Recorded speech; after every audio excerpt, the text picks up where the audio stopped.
Hey everyone, and welcome to the finale of the base game of Final Fantasy XIV Heavensward.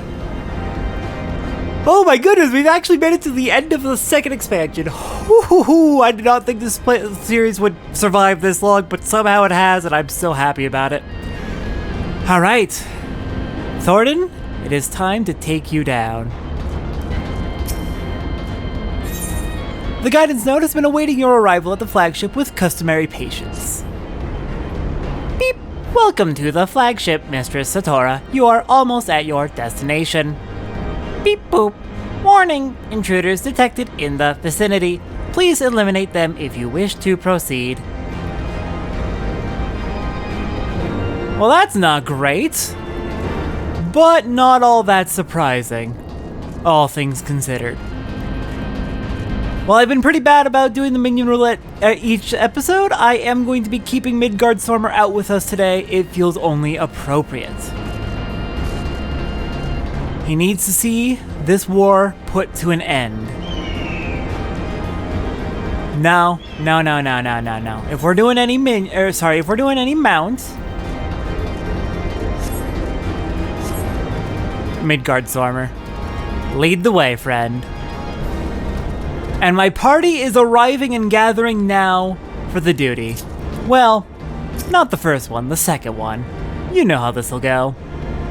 Beep boop. Warning, intruders approaching. Alright. We've got Imperial soldiers we need to deal with. Hang on, no paralysis, please.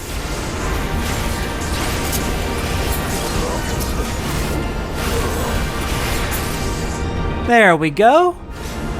Nope, there's still more waves incoming. They do not want us getting in there. They're just trying to sell us as long as they can. So Regulus can get in and get whatever technology he's looking for. Okay. Should be good.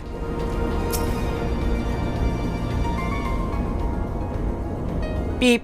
Area secured. Lifting access restriction to the Aetherochemical research facility. Restriction lifted. You may enter the facility at your leisure. Ending guidance. Beep. Unknown energy source detected within the Aetherochemical research facility. Please exercise caution. I am pleased to have been of service to you, Mistress Satora. Please send my regards to Master Wedge. Deactivating. Boop.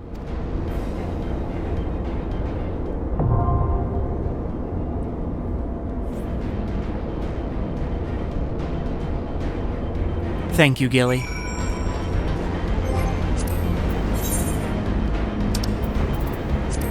Your pursuit of the Archbishop has brought you to the Aetherochemical research facility at the heart of the floating Isle of Azazla. However, he and his knights are not the only threat for which you must be prepared. Shortly before your arrival, the 6th Imperial Legion entered the facility in search of the secret to mastering primals, and their presence will serve to complicate matters. With multiple factions and their ambitions set on a collision course, your mission promises to be fraught with danger and uncertainty both. Minimum item level is 142. I went ahead and made sure I had at least item level 142 on everything. We of course have our 210 artifact gear. We've got our 148 weapon. We've got a mix of gear over here. I went ahead and jumped into Great Google Library earlier today to make sure I had a ring. The ring was 139 before, just to make sure we were all good to go. Though, worth noting that the thing that matters most is not the individual item levels, but rather your average. Alright, let us begin.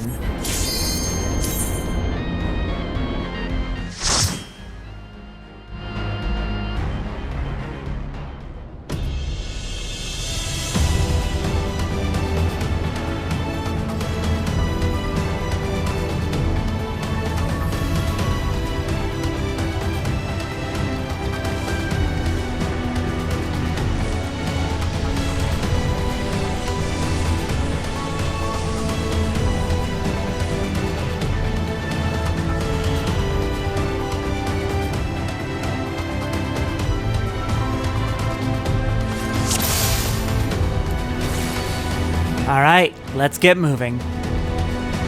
Just about everything is lit up in here. Indeed, this facility is extremely active.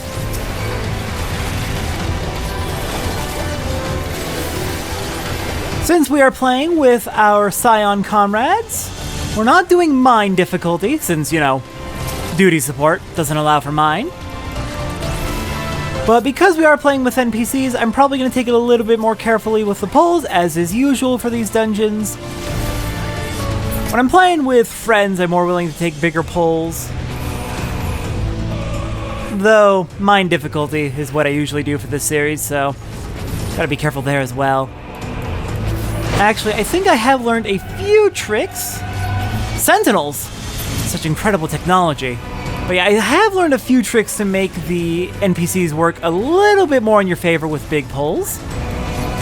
So I will probably be trying to use these. I'm pretty sure I've shown these tricks at some point in the past. But it's so long between dungeons, I forget if I actually have shown them.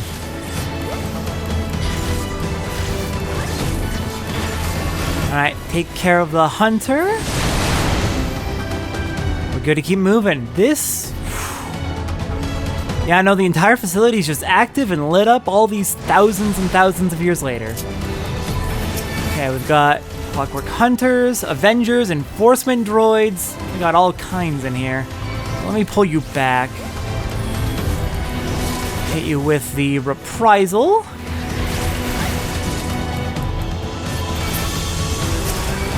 I'm gonna reiterate this tip for tanks who are fighting big packs of trash. Your two best mitigations for fighting trash mobs when there's a good number of them are Reprisal and Arm's Length. Arm's Length will inflict slow on any enemy that attacks you, except for bosses, which is a pretty significant mitigation, to be honest. Oh goodness, we've got them coming from all sides. Yeah, slow is a pretty good mitigation. And you want to be alternating that with Reprisal, which is just a general damage reduction on all enemies around you. Two very good AoE mitigations, particularly good if there's a lot of enemies, or if you are worried about AoE attacks. If the enemies are just attacking you, then your other mitigations work as well. Rampart, your 2-minute individual mit, and your, in my case, Dark Mind additional mit. All good options. And if we look through that doorway there, we see somebody else in a fight.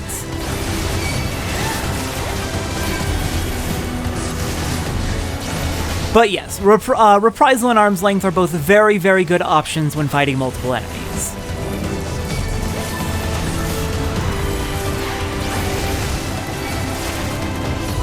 I would generally say when fighting trash, use Arm's Length as a mitigation, and when fighting bosses, use Arm's Length as an anti-knockback.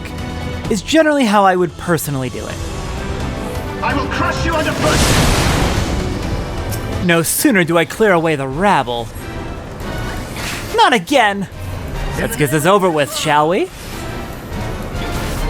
Alright, Regula Van Hydrus!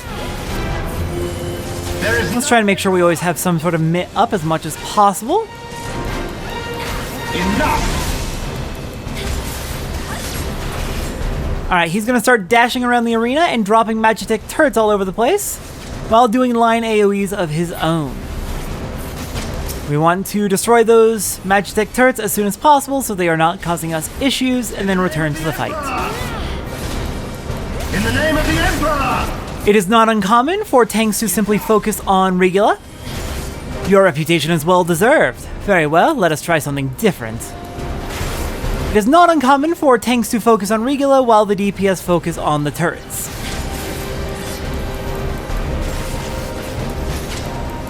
But it is important the turrets go down just because the additional damage, the fact that they will lock on to individual players to just attack them and be annoying. They're annoying. Get rid of them. There's no reason to keep them around. They make your life harder. Leaving them up just doesn't do you really much good. In the name of the Emperor! In the name of the Emperor! The day is yours, but we will meet again. Is that all? It seems he wasn't here for us. Notably, I believe he left just before he hit 0% HP. General rule with Final Fantasy XIV final dungeons for any base game main story. The final dungeon of the base game main story will generally not have any loot like gear. There may be loot that drops from the final boss of a dungeon, but that's generally going to be special things like Orchestrion rolls, triple trad cards, maybe minions. It depends on the particular dungeon and expansion, but there's generally not going to be gear in these final dungeons. Think Praetorium or Castra Meridianum. Alright, we are baiting these biomasses with us as we head deeper into the facility, the bioweapon research. This is a little bit risky, but as long as the conjure catches up, we should be fine. And I do have my self-heal with Abyssal Drain. What do you suppose are in these tanks?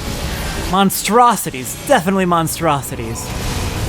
Intruders detected. Releasing bioweapons. Oh goodness. Bioweapons indeed. Releasing additional bioweapons. All personnel, please proceed calmly to the exit. Oh my goodness! That is a lot of bioweapons. And I believe a good number of them have the ability to... Oh, I'm going to double mit here, just to be safe. A good number of them, I believe, have the ability to petrify you if you are looking at them during their gaze attacks. Oh my goodness, this is a lot, though. Thankfully, I do believe their stats are scaled with the expectation that you're fighting a lot of them at once. Okay, yeah, we got a bunch of Lamias. They should be able to petrify us if we're not careful. Okay, we are heading south.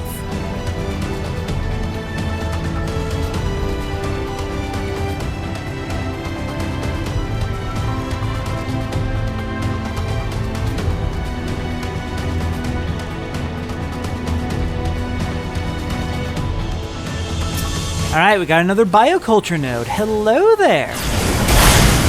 Do as much damage to you as we can before the biohazards start showing up and the reptoids and the other bioweapons. Alright, time to switch over to AoEs. Ugh, not more abominations. Intruders detected. Releasing bioweapons. Releasing additional bioweapons. All personnel, please proceed calmly to the nearest exit. And we got chimeras coming in! God damn it, Alag! This is horrific.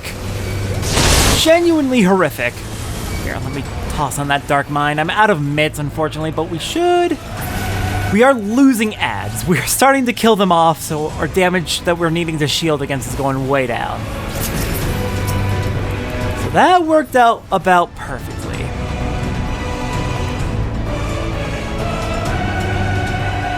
Coming up is a boss that may look very familiar if I recall correctly.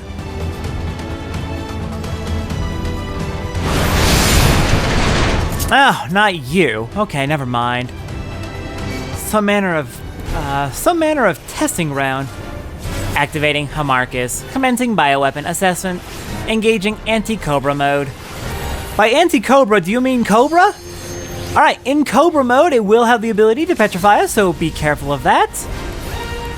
Each of its various modes will have different abilities. Anti-Cobra testing complete. Engaging anti-Naga mode. Maybe I was wrong. Maybe it's the Naga that has petrification. What does the Cobra have? Alright, well, keep it moving. Anti-Naga testing complete. Engaging anti-Machina mode. Now here's the familiar one. Hello, Avatar. We last saw you back in the Binding Coils. Ah, new mechanic over there. You see 2 orbs circling around one of them with a stack marker. The 2 orbs is called an enumeration. Enumerations are a special type of stack marker where you need an exact number of players within the stack in order to survive. Any more or any less, you fail the mechanic, you're taking a lot of damage. Assessment complete. Result, outstanding. Subject approved for mass production. Clever how it transforms. Certainly an efficient way to test creations. Oh, anti-Naga, because it thinks we are a bioweapon and it's testing our ability to fight Nagas. Got it.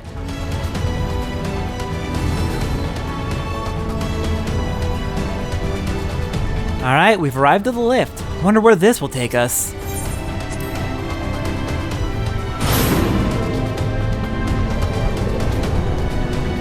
Alright, I am going to give a heads up as we approach the final boss of this dungeon. This dungeon will teach you... I swear, every time you ride a lift. Happened in Chrono Trigger, I guess it's happening here too. But yeah, this dungeon's final boss will teach players about how snapshotting works. I will explain it when we get to the fights. But you will basically need to know exactly how this game's snapshotting system works in order to survive the final boss of this dungeon. Again, I'll explain that when we get to it. I'll explain that when we get closer to it. I don't want to explain it in the boss fight.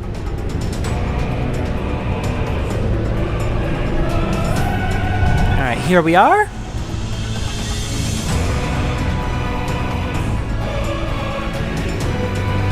And we are arriving at Triad Control. Which means Thornton should be just ahead. What could that illuminated place be? The beating heart of Aetherochemistry, perhaps. Whatever it is massive. And that definitely seems like the place where we should probably be looking. You know what? Kill the Conjurer first. The healer is always the biggest threat. Well, I appreciate the platforms coming in to help us along. Alright, you know what? I'm going to go ahead and start explaining the snapshotting now. Snapshotting is what the community calls this. Effectively, snapshotting is... This is an online game, so there needs to be some communication between client and server, where you play on the client and the servers are, well, the servers. Snapshotting is the moment when the server receives information from the client about where you are and what you are doing when a particular mechanic is occurring.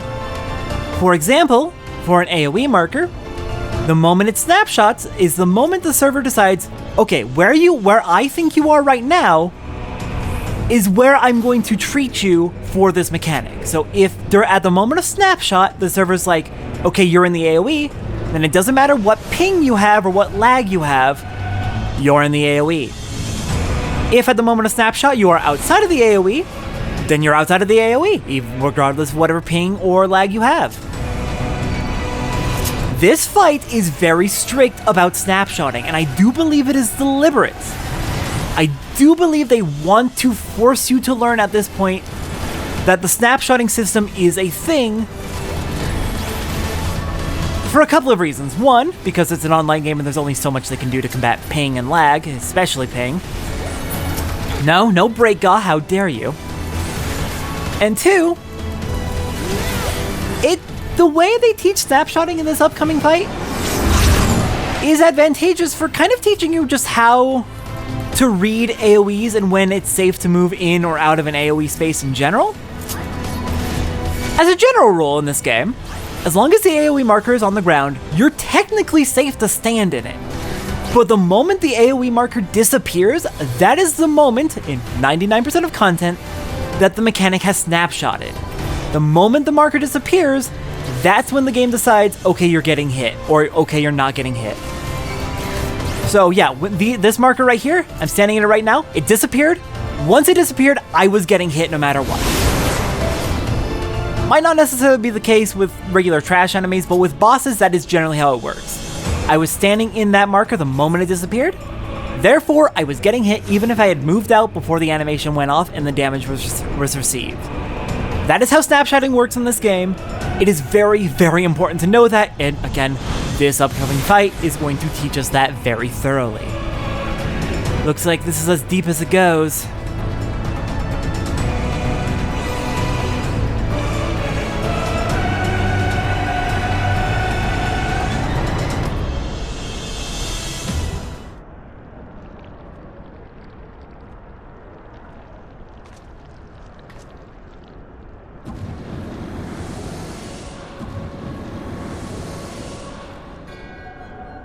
The champion of Hydaelyn. Tell me, why do you despise the primals so? They are the embodiment of mortal will, of mortal desire. Plainly, you desire a foe to despise, and 'tis well that you do, for it is from the vortex of ceaseless conflict that Lord Zodiac shall be reborn. Through the joining, the world shall become whole again. Then all shall be as once it was, as it should ever have remained.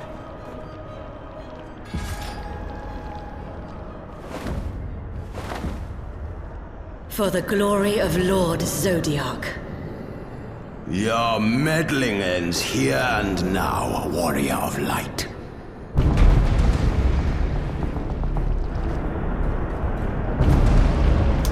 All right, let's begin. We won't let you do as you please.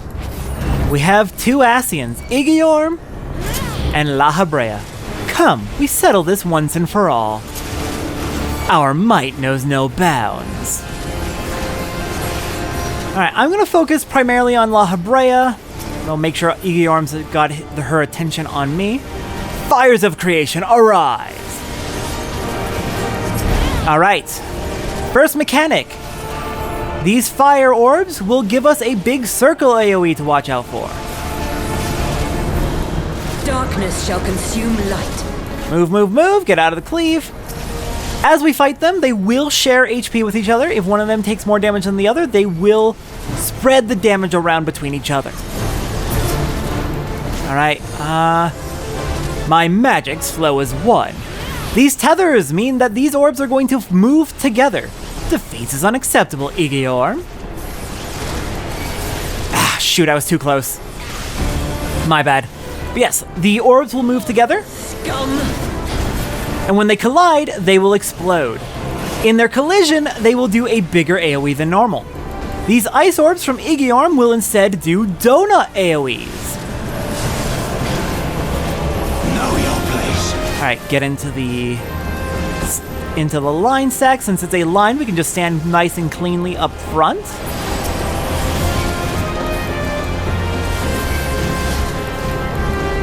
Here, let's make sure we get both of them in the circle.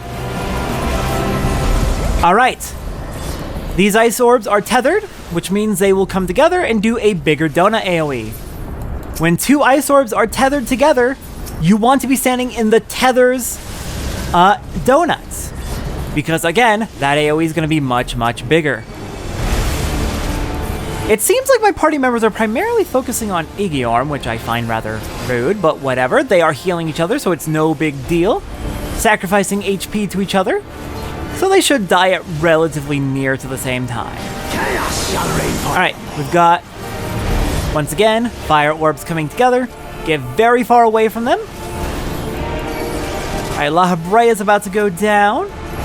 Oh, La Habrea HP locked because he's at 0.1%. Let's take care of Igiorm and...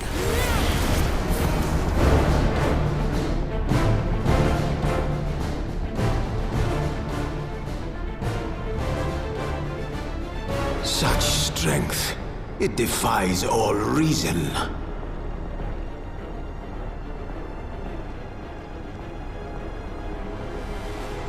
No, I will not be bested by the likes of them.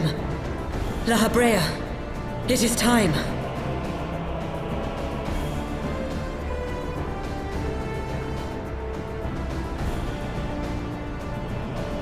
Very well. Let us show these mortals the true power of the Echo.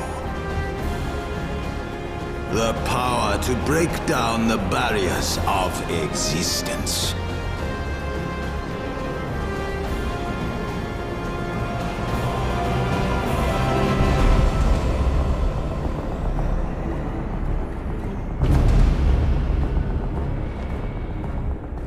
I am become you. And we are become one.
Alright.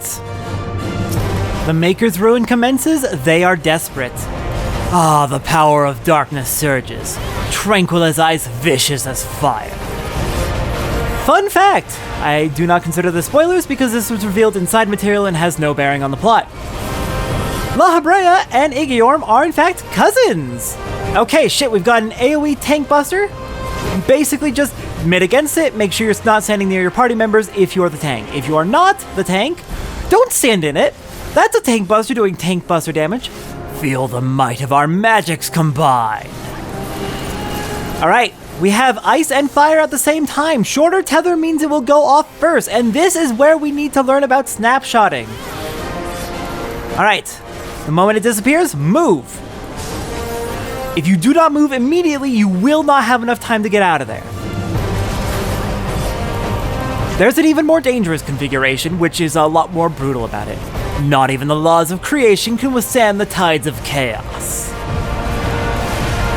Burning Chain! Stay close to your party members until the chain appears. It'll go off in 30 seconds. Alright, we've got these targeted donuts that are following us, so just make sure to stack together so we are all safe from each other's damage. Alright, eventually, when that timer goes out in 15 seconds, I believe that is when the chain will appear. For any chain mechanic in this game, you absolutely want to be standing near your party members before the chain spawn, and then after the chain spawns, you will then move. Get the fuck away from whoever you're chained to as fast as you can.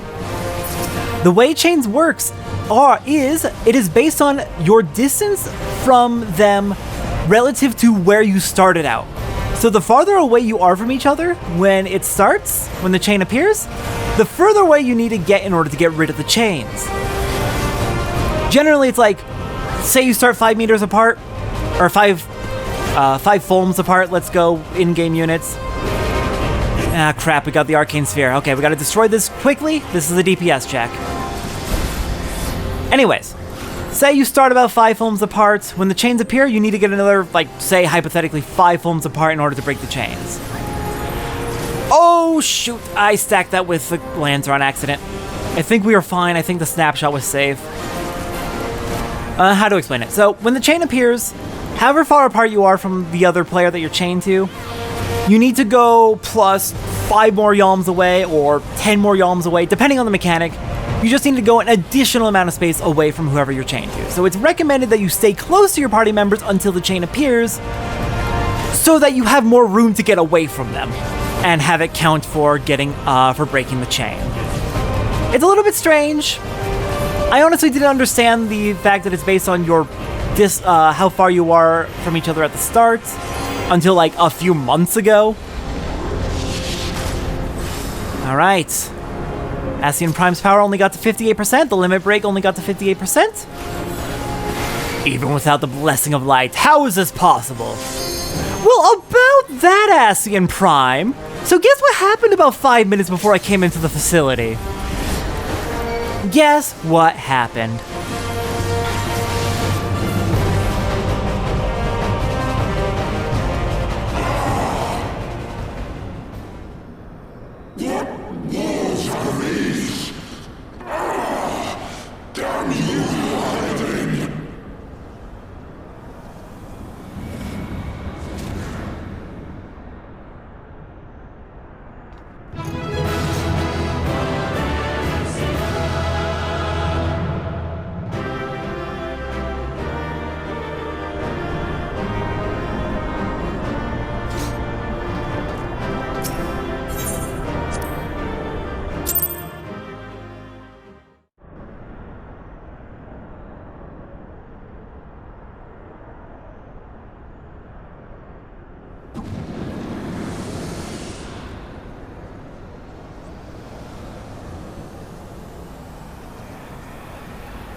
That she might regain the blessing of light I had foreseen. But she has grown so strong in it as to deny us our power. Let us withdraw, La Habrea. That power remains to us, at least.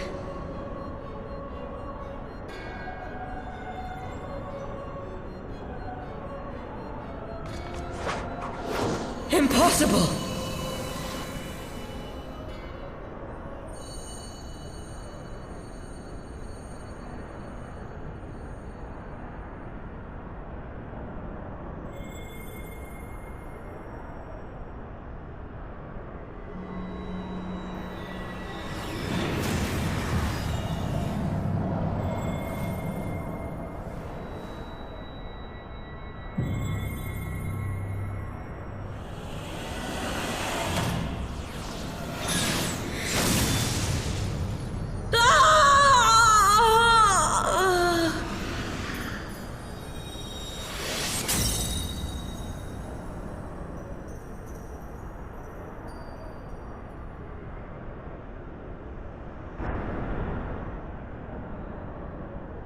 So, you harness the Eye's power.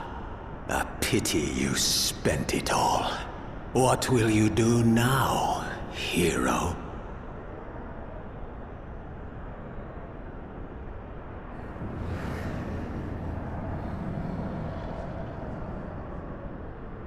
So, not even the vaunted warrior of light can unmake an Ascian without relying upon mortal contrivances.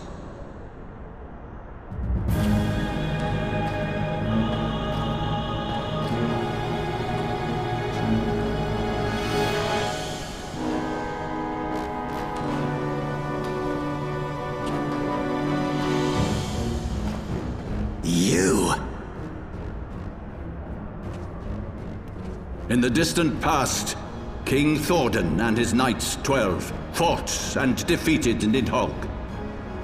Though the victory cost them dear, they were rewarded with a great prize, the Dread Worm's Eyes, both of which have since been held in the Holy Sea's safekeeping.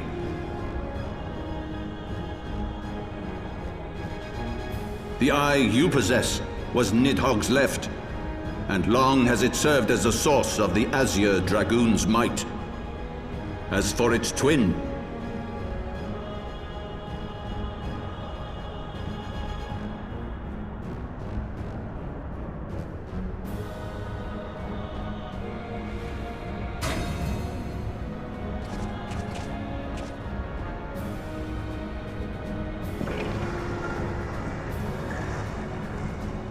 it has lain here, joined to the person of Haldreth, the first Azure Dragoon. For though he learned to harness its power, he was ultimately consumed by it. Even in death, his body decays not. A pitiful end for a fabled hero. My Ascian friend, long have you and your kind sown the seeds of chaos by teaching mortals the secrets of summoning. But if you assumed that we would meekly serve as your pawns, then you are gravely mistaken. You would raise a hand against us.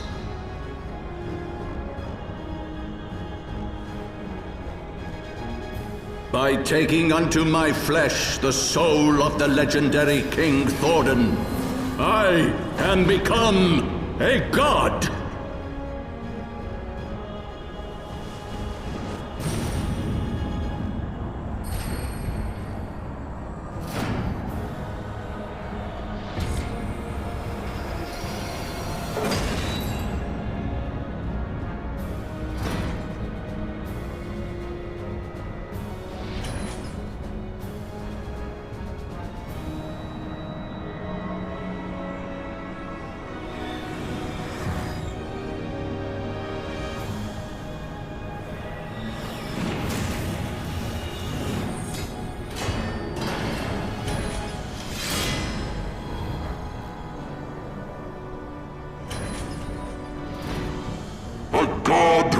Not cessation, whose being is sustained by a millennium of fervent prayer, and the Eye's nigh bottomless reservoir of ether. What?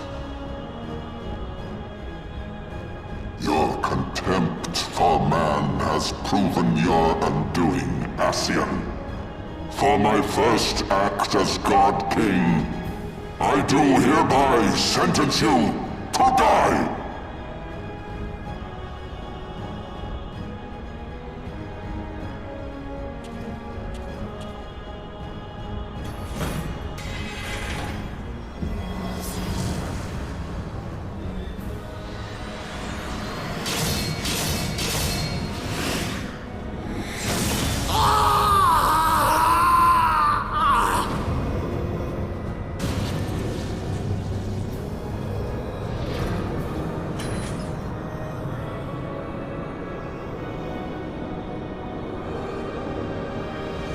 Gods feed upon ether.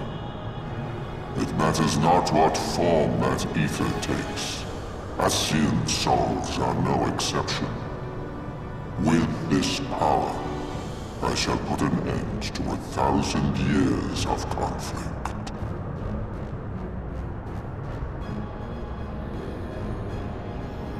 Be they sown by Ascian, dragon, or primal. Wheresoever the seeds of chaos threaten to quicken, I shall excise them with my divine blade and bring order to the world.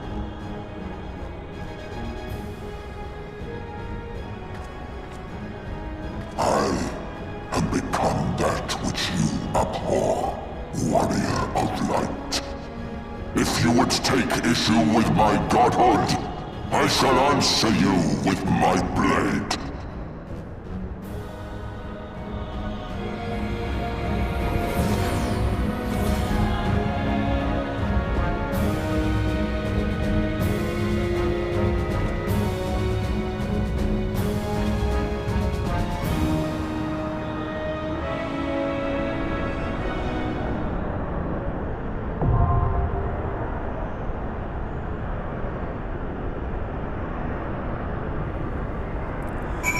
Alright, let's do this. Time for the Singularity Reactor against Thordan.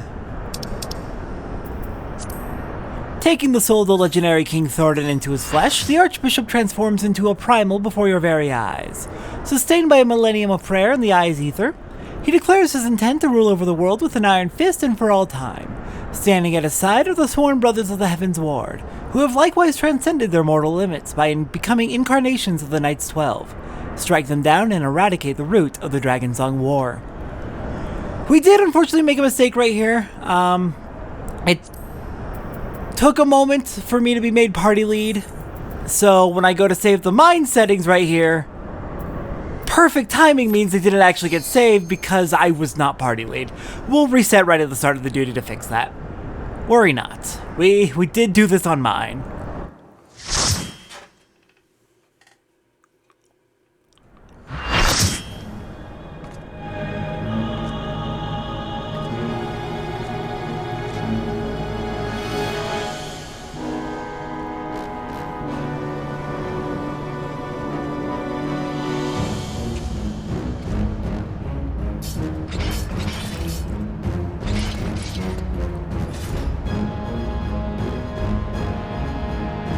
Brothers, the time has come to call upon the true power of the Heavensward.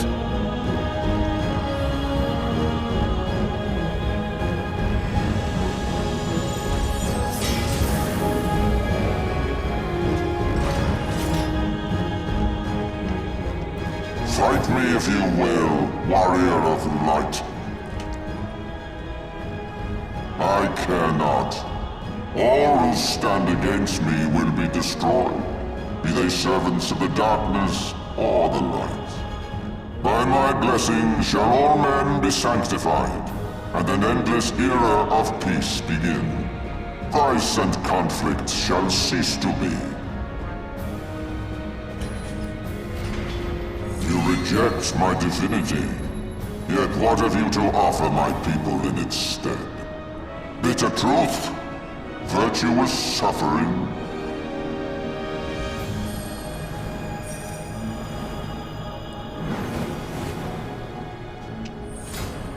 No matter. If you believe your cause just, I call upon you to defend it with your life.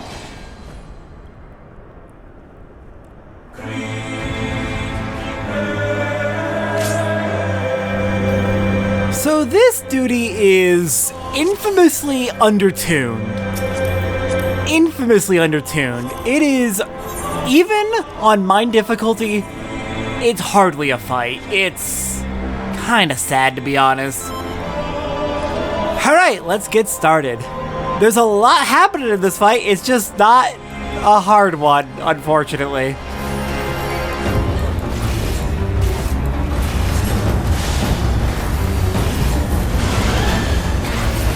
Alright, it starts out pretty easy.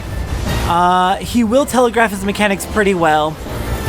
Ascian's Mercy is going to be several line AoEs or cone AoEs with gaps between them, which honestly makes it a lot easier to dodge, even if it looks a little bit more complicated. Ancient Quega is a raid-wide attack, doesn't do a lot of damage. As the fight goes on, he will begin summoning the Knights of the Heavensward, and they will do various mechanics. General and Adelful will be first. They will charge around the room, putting a bleed debuff on everyone in their path and leaving behind orbs of light. These will deal damage when exploding. The debuff can be dispelled. It's very reminiscent of the first boss of the Vault. Next up, I believe we have Sarah Velgin. He stands outside of the platform and casts a line AoE that goes from one side to the other and is very easily avoided. He just dashes across. At about 55% HP, he'll use the Dragon's Eye, which will make his attacks a little bit stronger, and also give him access to the Dragon's Gaze, which is a gaze attack. If you are looking at him, you'll get terror, and it will cause you to run around out of control, and it's very annoying with the other mechanics going on. Meteor Rain is, of course, going to be a bunch of just small circle AoEs around the arena.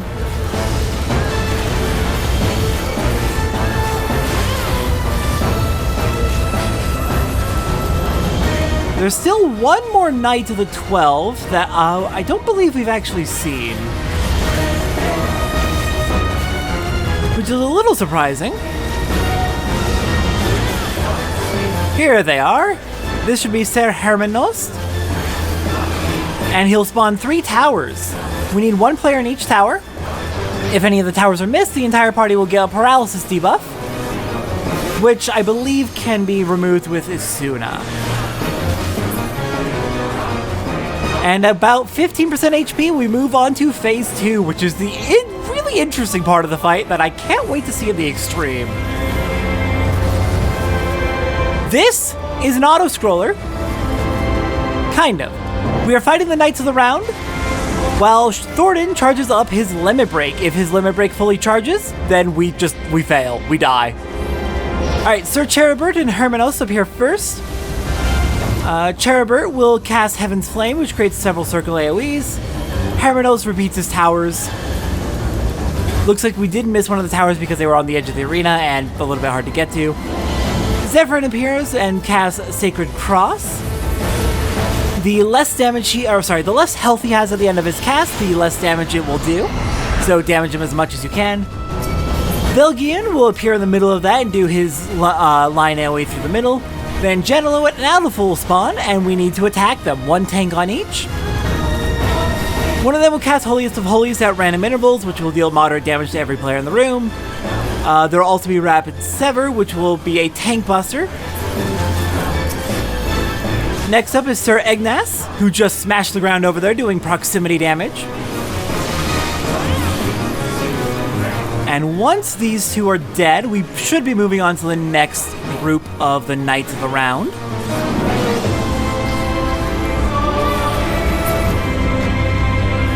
Next up is Polycrane and Halmeric. Polycrane will place blue ice markers on players' heads. We want to drop them on the edge of the arena just to get them out of the way. They will inflict heavy if you step into them. Polycrane will do a line AoE targeted on a player, and you'll take less damage the closer you are to Polycrane when this happens. After that is Grino. Will cast 4 or 5 black AoE circles on the ground that will grow in size over time. So we want to be able to dodge both that and the ice circles, can be very annoying.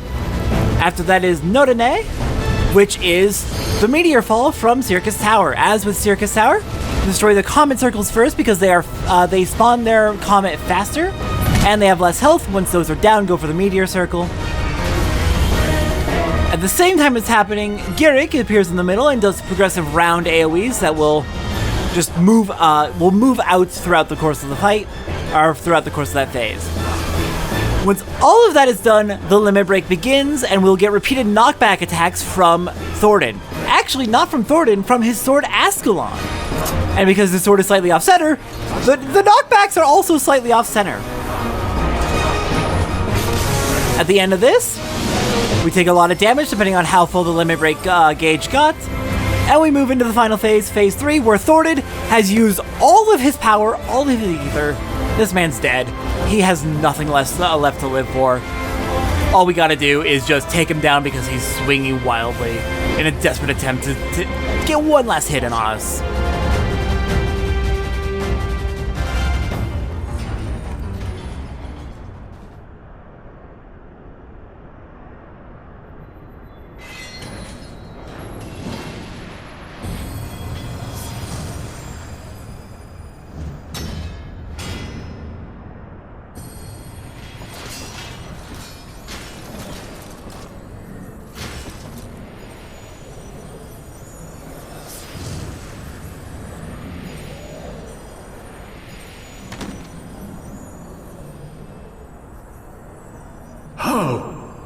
How can this be?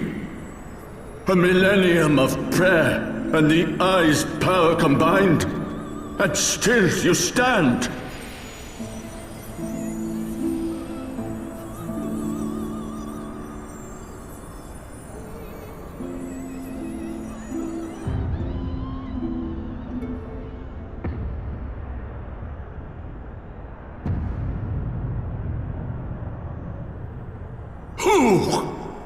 What are you?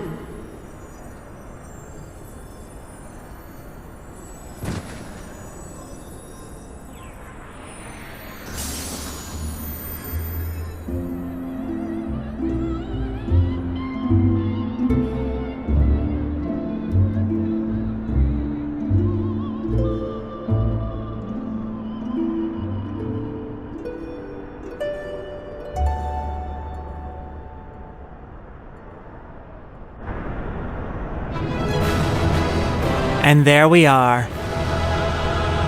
Hey, and there's a bog toma going on right now, because we're less than 4 weeks from patch 7.4, which means I got rewards for it. It's very fitting that I'm playing Dark Knight, and he sees me as evil and demonic there. It's great that we get to see through his eyes and see just how he sees us and how he believes he's in the right and we're the villain. Very funny, very good attention to detail. Alright, let's finish this up.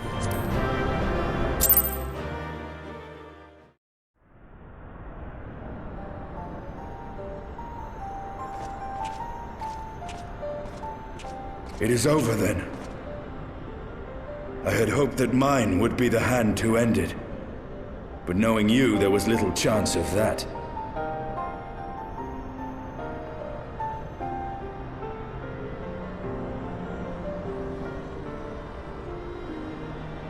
Twould seem the Eye has served you well.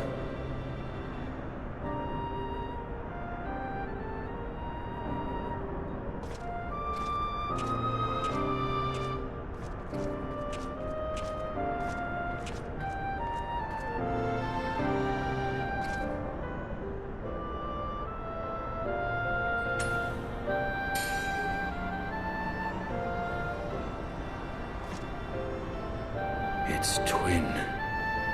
At long last.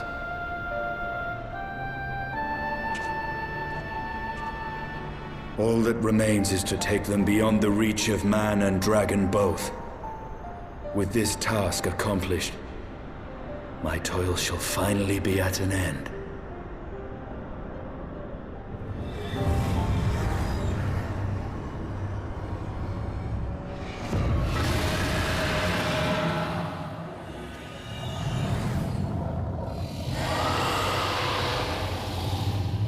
In all war and Uncad and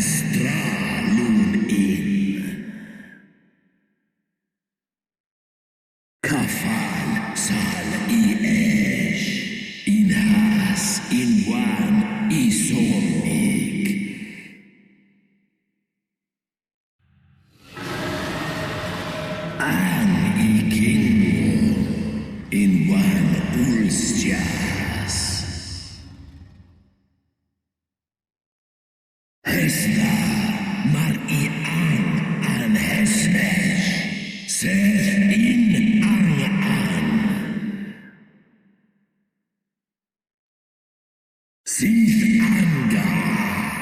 Sleep on!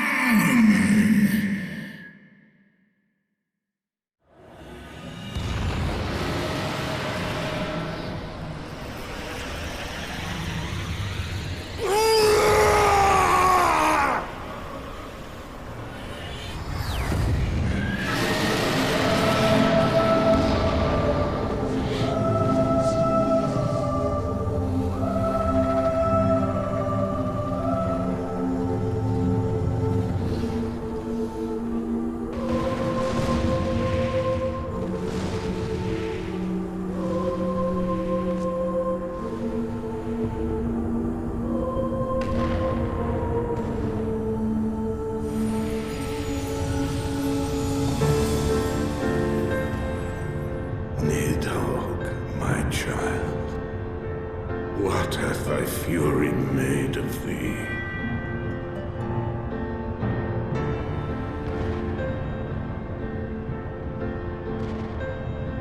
Let us away, servant of Hydaelyn.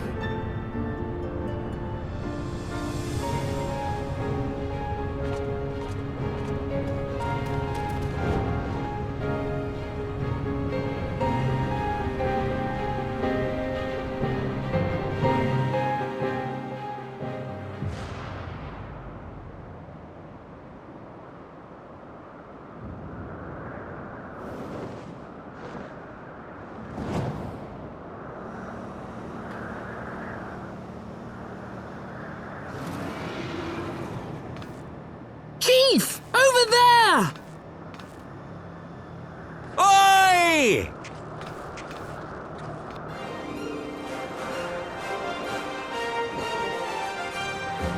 Ha! Gods damn it, you always have to cut it so bloody close.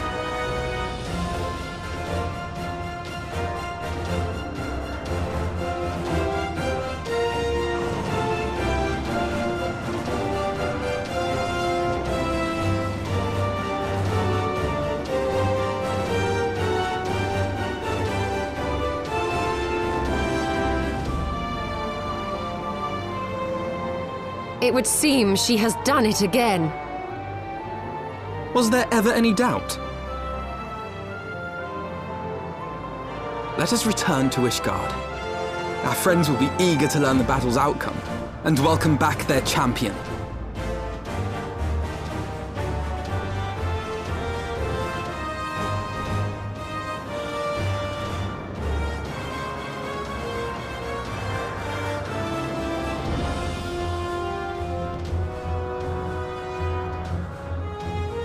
Where is Estinian?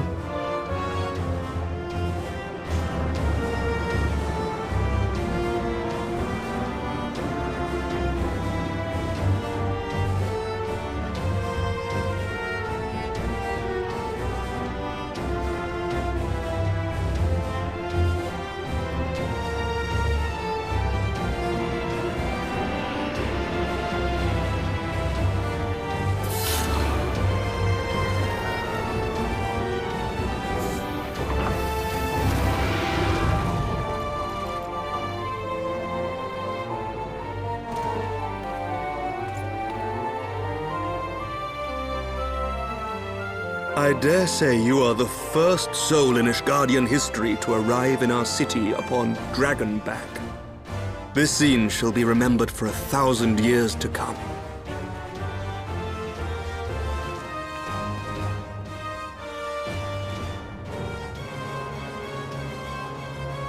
As we had feared, the Archbishop summoned the soul of King Thordan into himself, and thence became a primal. But he and his knights are no more, thanks to the Warrior of Light. Your struggles are not yet over, mortals. Whom do I have the pleasure? I am Midgard Sommer. I have journeyed with Hydaelyn's champion and observed her deeds in the conflict between man and dragon.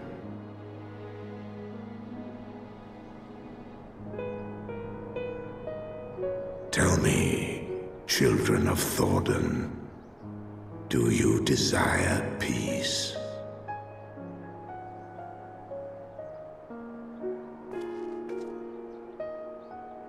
My people have committed unspeakable atrocities against dragonkind, even against our own. Would that we could undo these wrongs, but we cannot. Be that as it may, the future yet presents a chance to begin anew. Our nation has broken free of the shackles of a false faith, and Nidhogg shall lead his kindred against us no more. I doubt not that it will require much effort and perseverance, but 'tis my belief that in time, Ishgard will again become a place where man and dragon may abide together in harmony. I shall remember thy words. Yet be warned, Nidhogg's soul liveth on. His unbridled rage hath claimed for its vessel the one thou callest the Azure Dragoon. Astinian. Doubt not but that Nidhogg will call out to his brood ere long, nor that they shall answer him.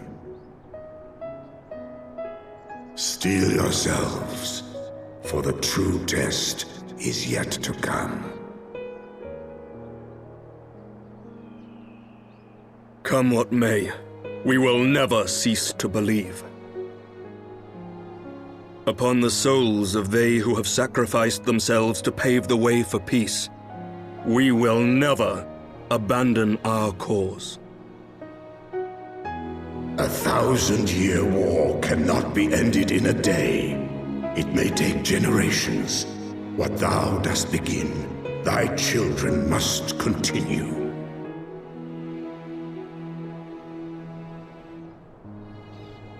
Entrust unto them thy hopes and dreams, that peace may reign again, and forevermore.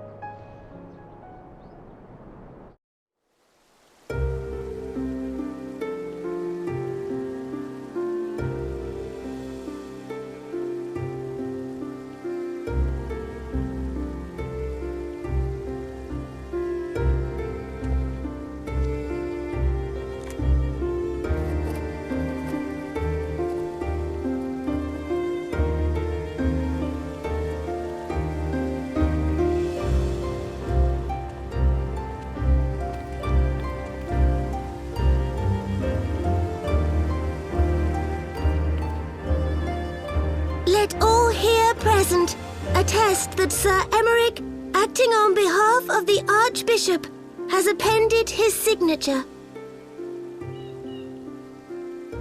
I do hereby declare that from this day forth, the Holy See of Ishgard shall once more be counted a member of the Eorzean Alliance. Let our nations move forward as one and stand united against the Garlean Empire.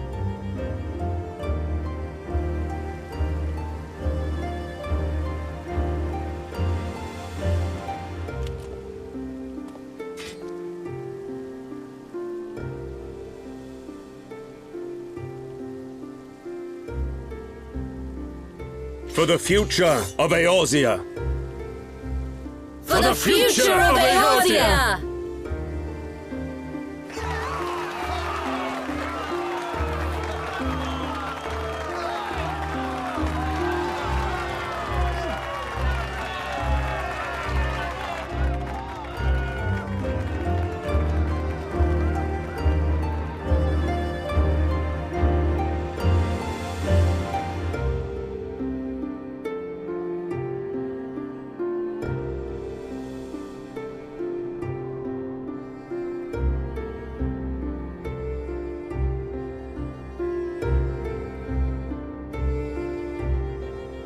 there you are.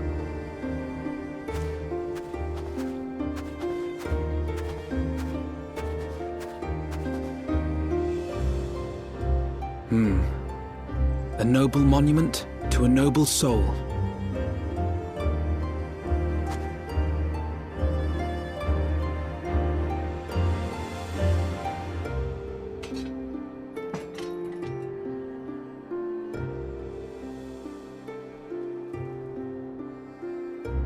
From here, Lord Orshafon can watch over all of Ishgard.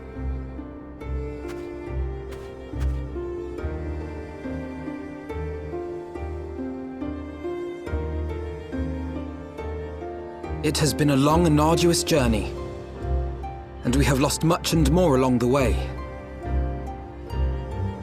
Yet come what may, we must stay true to our purpose and press on. That's right, you two. It's high time we got back to rebuilding the Scions. Which means we're going to need money! And lots of it!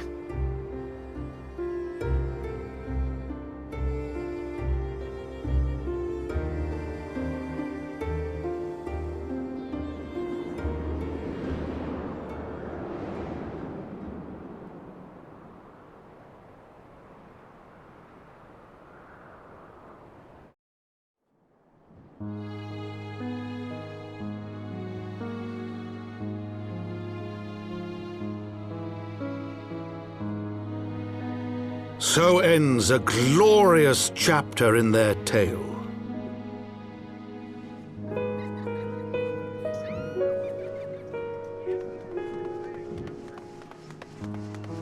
However, tumultuous days yet lie ahead for Ishgard. After 1,000 years under the yoke of the Church, the people take their first tentative steps into the unknown.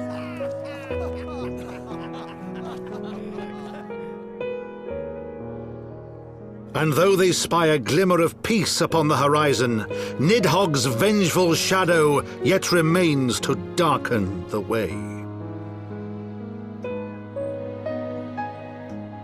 Be that as it may, so long as the young commander of the Temple Knights and his heroic companions are there to guide them, the people may hold fast to hope. The hope that one day true peace will return to Ishgard, and that man and dragon may live in harmony once more. Let the deeds writ herein never be forgot, that they may inspire generations yet unborn to strive ever heavensward.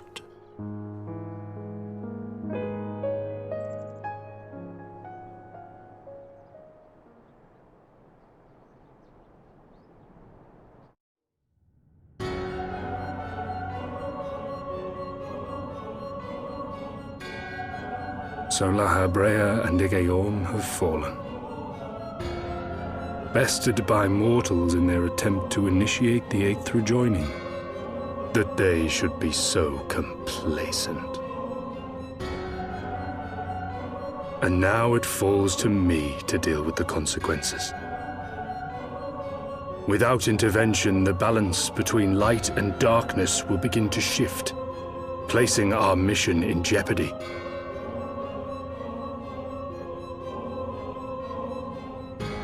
Hydaelyn's champion has grown too strong. Her might encroaches upon the realm of gods. Equilibrium must needs be restored. The time has come for you and yours to join the fray. Warrior of Darkness.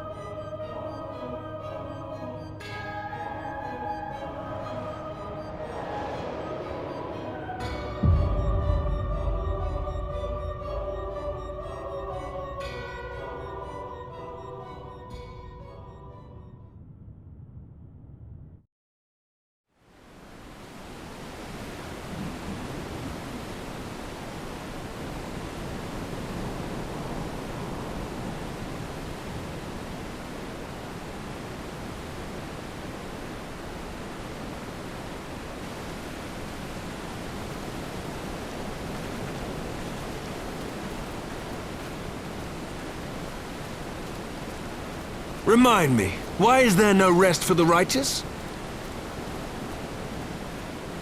Because they care, Master Garland.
Of all the things they could have picked to play with, that's not a toy, you bloody fools! It's a primal!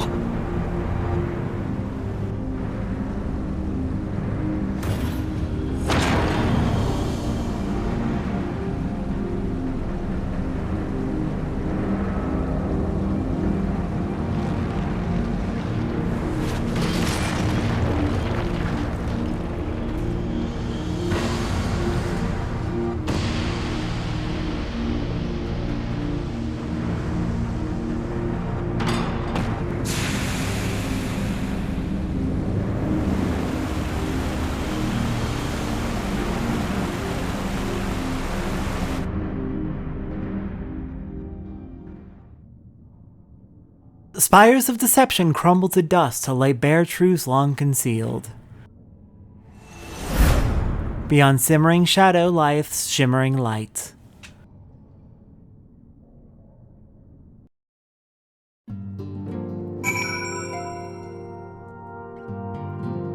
Alright. I'm going to go ahead and put the credits after this, just because I know they're long, but I am going to leave them in because it's just a matter of respect for the developers. If the Eorzean Alliance can be restored to its former glory, so can the Scions of the Seventh Dawn. Let's find our lost friends and begin anew. After long years of estrangement, Ishgard rejoins her sister nations in the Alliance. Words cannot well express my joy. None of this would have been possible without you, my friend. Change is coming to Eorzea, though it will inevitably bring with it a measure of upheaval, with hard work, peace, and prosperity are sure to follow. And yet, even as we look forward to the coming of a new age, we must needs be wary of old threats.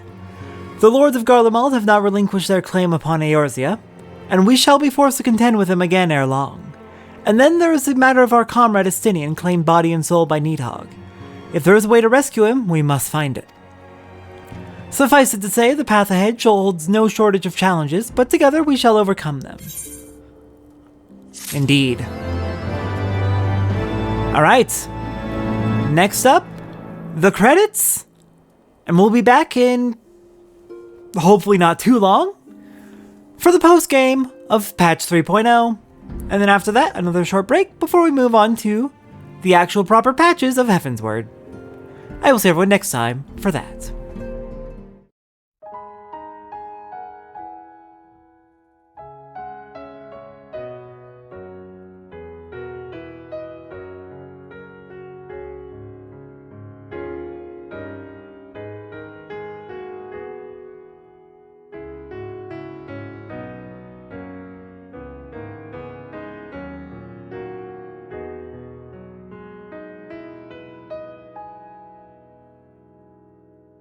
Children of the land, do you hear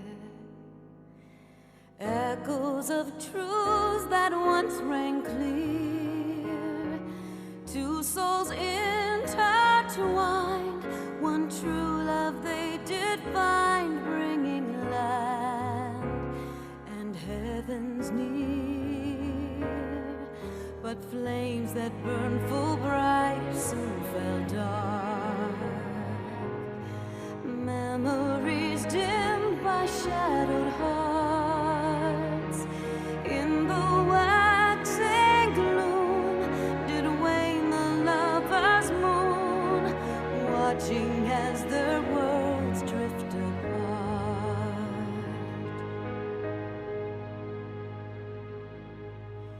One soul's cry, a passion welling within.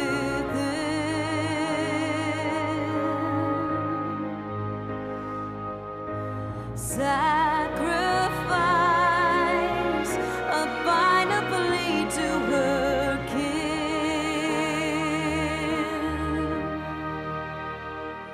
Yet this bond of hope by treachery was broke, scattering her words to the wind.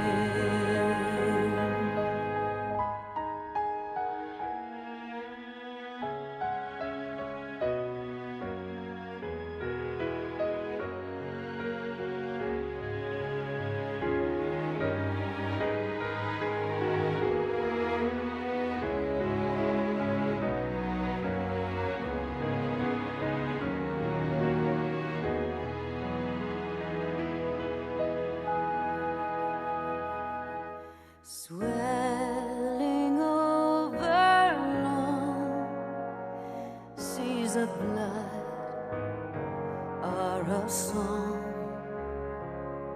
and death an afterthought to those who fight for naught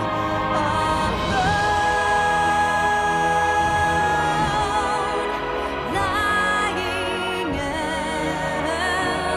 empty,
children of the land and service.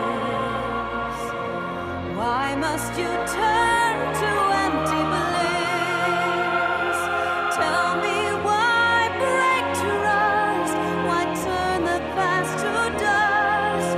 Seeking solace in the abyss. Tell me why create a circle none can break? Why must you let go the life you were bestowed? This I fear I'll never know. Never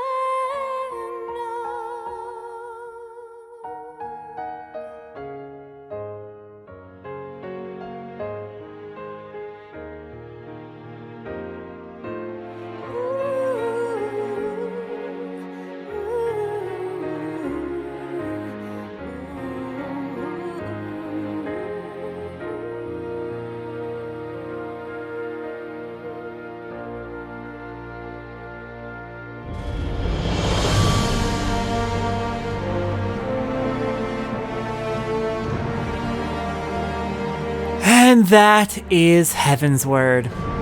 As usual, I like to stay quiet for the vocal track. It's a very good vocal track. Very, very good.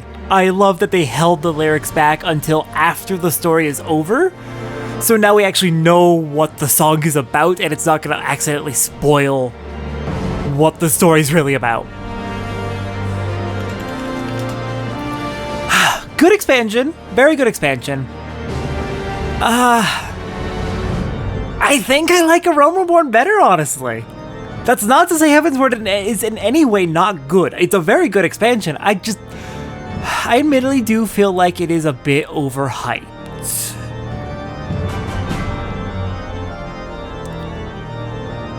That said, a bit overhyped, I still feel like this is like an 8 out of 10 8 out of 10 story in game. Or expansion, rather. It's good. It's really damn good. I honestly do like A Realm Reborn better. Don't have too much to say here. God damn it, Estinian, I told you to take a fucking bath.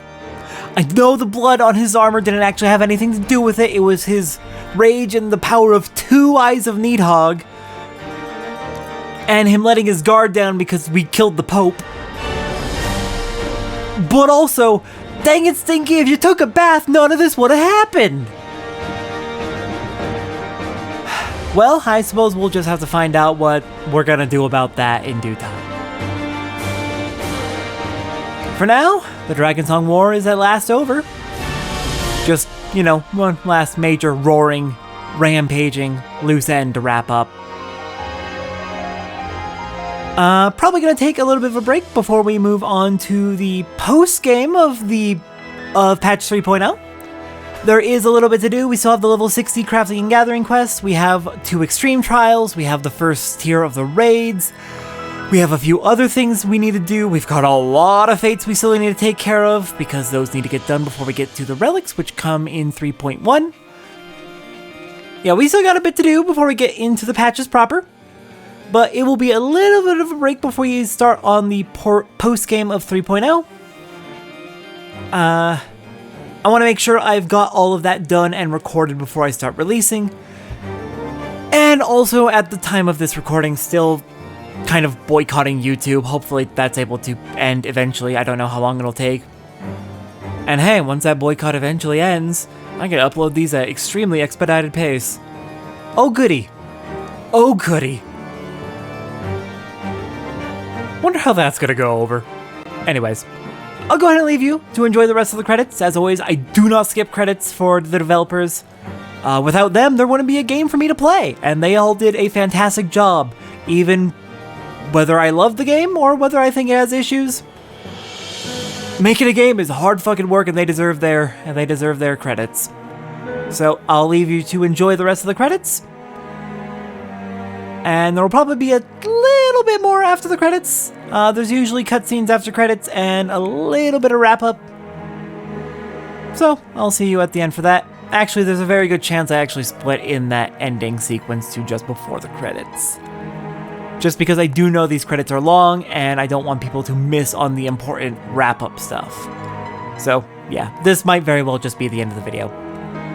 I'll see you when I'm back for the post-game of Heavensward Patch 3.0.